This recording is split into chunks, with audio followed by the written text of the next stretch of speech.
Labvakar, mans mazais un lielais pasaku draugs. Šovakar būs pēdējā pasaka no rudenīgās Siguldas, bet jau nākamajā nedēļā es stāstīšu teiku par Luksemburgas nāru no pašas Luksemburgas, kur es viesošos pie bērniem. Bet šovakar man rokās nav pasaku grāmata, bet gan digitālā grāmata mobilajā telefonā, un tas būs stāsts par mazo pirkstiņu. Reiz mazais pirkstiņš domāja: es esmu tas mazākais no visiem 5, bet ļaudis mani mīl. Viņi rudādami ar vien mīļi saka: pirkstiņš, pirkstiņš, mazais pirkstiņš. Mazais pirkstiņš kļuva pat iedomīgs. Reiz lepna dāma kafejnīcā paņēma rokā pilnu kafejas tasīti. Mazais pirkstiņš atdalījās no pārējiem un pacēla galvu kā kaķis asti, domādams: tagad es stāvu augstāk par visiem pārējiem, augstāk pat par vidējo jeb lielo pirkstu. Šinī acu mirklī tomēr notika kas negaidīts.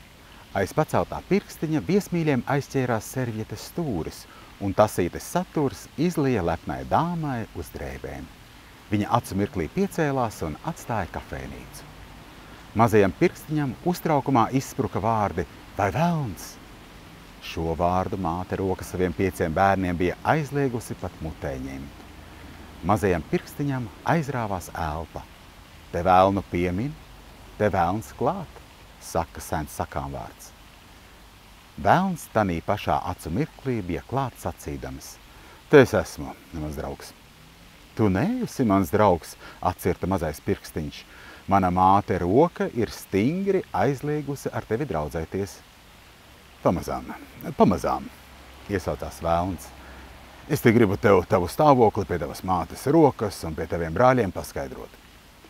Tos vārdus sacīdams, velns kāri raudzījās uz mazā pirkstiņa brāļiem un uz viņu māti roku. Redzi, velns turpināja, tu nebūtu neesi tas mazākais. Kad tu savu galvu lepni pacēli, tad tu esi tiešām tas lielākais.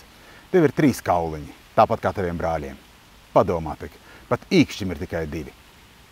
Tur velnam taisnība, domāja mazais pirkstiņš. Bez tam, turpināja velns tālāk, tu esi čakls strādnieks, bet paskaties tikai blakus uz savu brāli. Tas taču ir pēdējais sliņķis. Viņš nemaz nestrādā, bet kā viņš izgreznojies, kā viņš sauļojas savu gredzenu vizmā. Tur ir burvju gredzeni, spiedogu gredzeni, laulības gredzeni. Jā, tev taisnība, iesaucās mazais pirkstiņš. Kādreiz arī tu varēji būt lepns ar garu nagu, velns turpināja tālāk. Kaut kur tālajā Indijā vēl dažreiz redz šādu garu nagu, bet te tu nevari to vairs uzaudzēt, jo tev strādājot tas nolūst. Mazā pirkstiņā velns bija pamodinājis skaudību, jā, pat dusmas. Tad velns atkal kāri skatījās uz visiem pārējiem pirkstiņiem un uz viņu māti roku un pavedinoši turpināja un kārdināja. Šeit ir mana atvērtā sauja. Liecies tajā iekšā un mēs kopējiem spēkiem cīnīsimies par tavu taisnību. Mazais pirkstiņš pašlaik gribēja gulties velna atvērtajā ķepā. Māte roka atrāvās atpakaļ, līdzi atraudama arī visus savus 5 bērnus. Roka pārmeta krustu un velns tanī pašā acu mirklī aizsteidzās uz elli lamādamies. Redziet, bērni, sacīja roka.